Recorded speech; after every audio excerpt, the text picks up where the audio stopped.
And here we already come to our next speaker, and he fits in that line of what Anne was just talking about quite perfectly. When I met him, he was traveling before to Australia, and he got infected with coffee. And in 2015, he actually came to Probat, and ever since, he is infected with roasting and Probat. And he's coming from a country where we probably don't expect coffee roasting to be such a big thing. All the way from Mongolia, he started out with a business having 5 people working for him, actually to be able to provide his coal mining workers with a great coffee. And by now, he employs more than 60 people. Ladies and gentlemen, please, a warm welcome for Bey Delgersaikhan.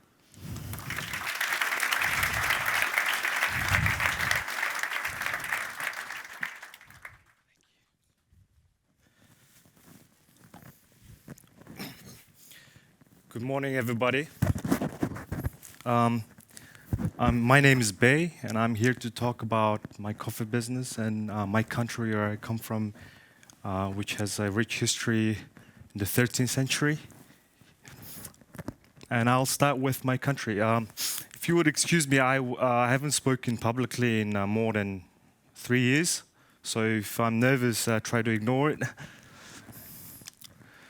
So I'll start with my country, which was an old satellite of Russia, and it's a young democratic country with a population of slightly over 3.4 million, with a land size that's ranking in, by area coverage in the world 18th, and population density least dense in the world. So you will go for miles and you see nobody, basically. So what is my country known for? When you talk about Mongolia, if you've studied history, you would know of a man who's went on a conquest to take over half the world. His name is Genghis Khan. He is to this day revered by all the Mongolians, because we have nobody since then to talk about. The second group of people that's worth mentioning about Mongolia to the rest of the world is a band from Germany. It just so happens they took up the name Genghis Khan for their band. It's not really popular in Mongolia, but it's somewhat quite befitting. So just to talk about the Mongol Empire, our ancestors conquered half the world, and you think that by conquering such a big area of the Asia, you would think Genghis Khan would leave us some sort of seaport to get to the rest of the world. But no, we have no seaport. We're stuck between China and Russia, very powerful nations forever. So getting things in and out of the country is very problematic. There are sides to Mongolia, but I'll address 2 sides of today. We have 21 provinces, which is equivalent to cantons or states, if you would. It's very cold. In the winter, it gets minus 40. And 31% of the population lives in rural areas, and only 1% of our land is arable. So we import pretty much everything, specifically 97% of all foodstuff from elsewhere. And we have forests. When people think about Mongolia, you probably think mountains and forests, but it's only 8%. It's mainly flat grasslands. They cover miles of non-arable land, basically. We export animal, hair, cashmere, wool. We export coal. I, in fact, work for a group of companies that export coal and iron ore to China. And I happen to get into coffee. Mining directly contributes 22% of all GDP, but indirectly it's in fact more than 60. So we're heavily dependent on extracting minerals and transporting to China. Agriculture is very hard. We have a short window of growing stuff. So if ever we were to produce coffee in Mongolia, it will be very expensive and quite challenging. We have 3.4 million people, but we have 70 million herd or livestock. A lot of it is sheep and horses. So I'll get into the city life and metropolitan life that is Ulaanbaatar. 50% of the GDP is service industry, and 70% of our population live in the city. There are only 3 major cities, and the rest of us live in the countryside where we herd and tend to our livestock. Average salary is $400, which is not much, but our cost of living is quite low. Like I said, 3 major cities and very young population. We have, as shown, 30% of our population is under the age of 14. In fact, I have 72 people in my for the coffee business on my payroll, and 75% are under the age of 22.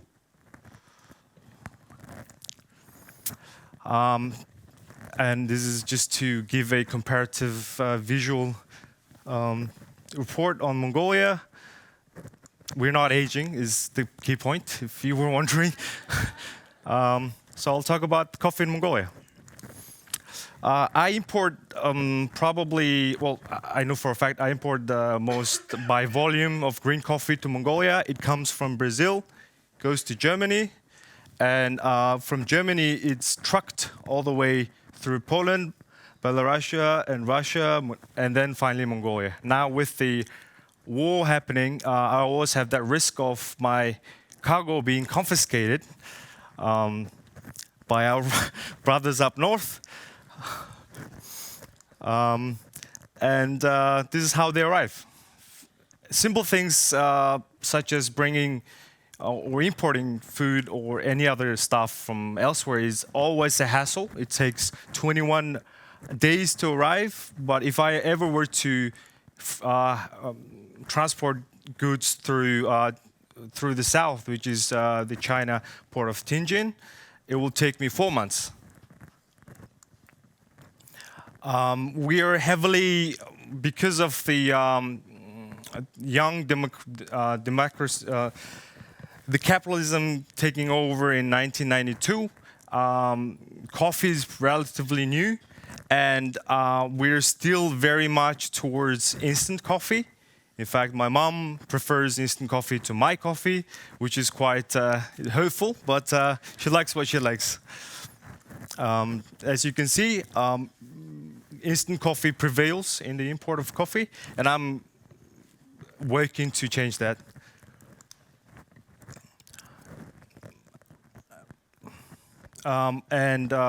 Whether it's instant or green beans, our coffee market growth is 25 to 26% year on year, which is quite, it's correlated to, I guess, the young democratic nation. And worth mentioning would be the instant coffee market is predominantly German. We like German stuff, basically, and there's also 3-in-1s from Southeast Asia and Korea, of course. The second market in coffee, of course, will be coffee beans. We import most of our coffee from Germany and South Korea.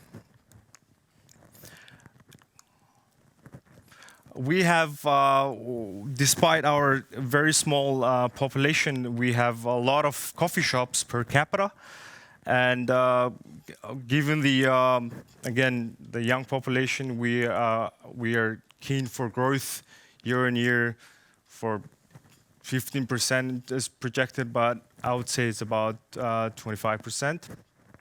And yearly we consume about 3.2 million. These are, you see these numbers, you think that it's really insignificant, but in relative to the population and the consumption that pertain to the population, it's quite, there's a bit of a rise. And there's, with the coffee shops, there's a rise in convenience stores being mainly from Korea. These franchises that are akin to 7-Eleven, which is 24 hours of convenience stores.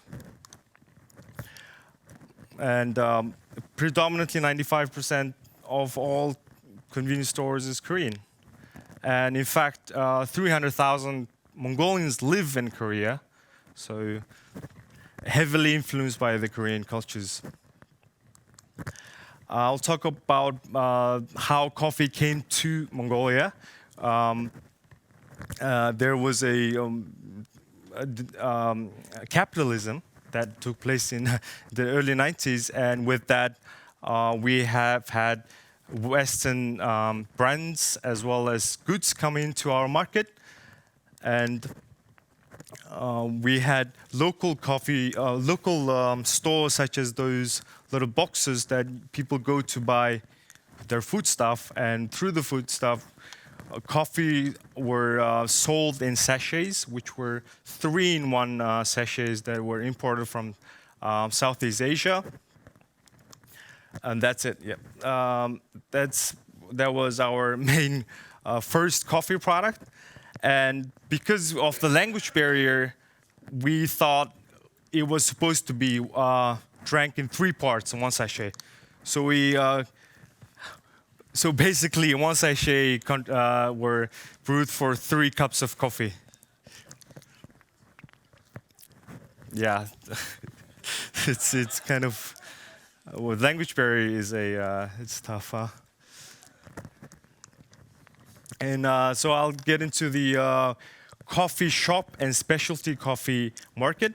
In 2014, there were 4 coffee shops from 2 franchises, which were Tom Tom's Cafe Bene, and they really helped with the inducing the market with specialty coffee, although they were very commercialized, standard franchise businesses. And in 2022, there were over 58 outlets.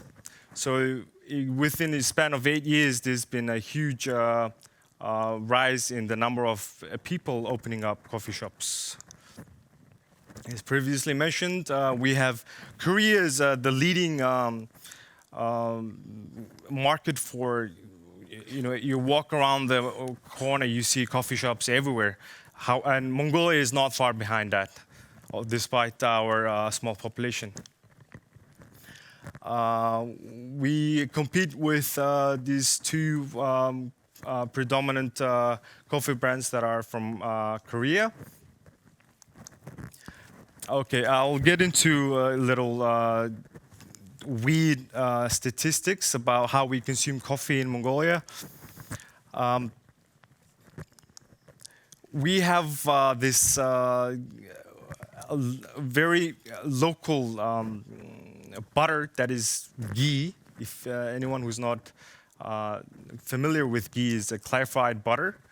And what we do with the ghee is we drink it with long black or Americano.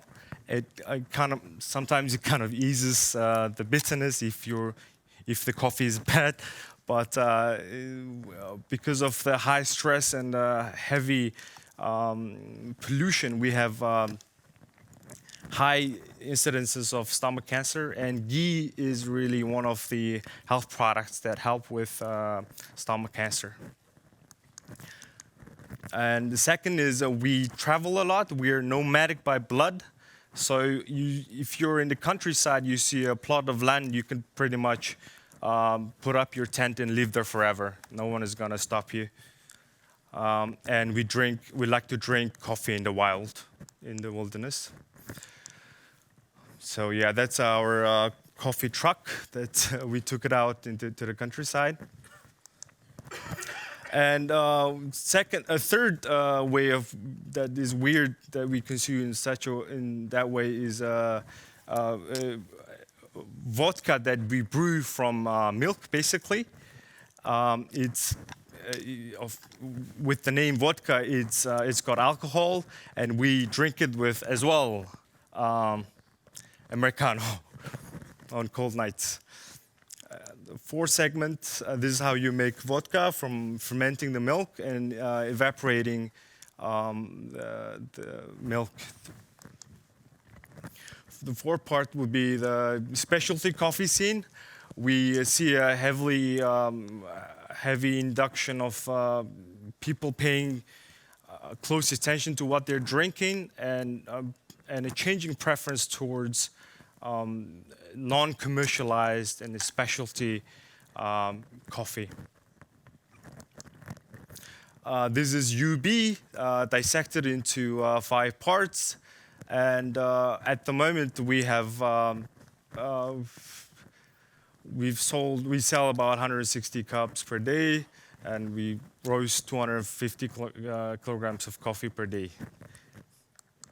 It's a small business, so it's kind of humbling to talk about my business in front of such coffee professionals. But yeah, here I am, and that's us, all very young. And so this is what I wanted to talk about. Basically, we have a saying to drink tea with someone would be to break fast or have a meal. But there is a new trend to drink coffee. When I say to anyone if you want to have coffee, that would mean that I want to meet up with that person to have a conversation. So there's an implicit change of culture when we talk about coffee. Of course, as the coffee professionals before me spoke about, that the consumers don't want to be taught how to drink coffee, as there's no right or wrong way.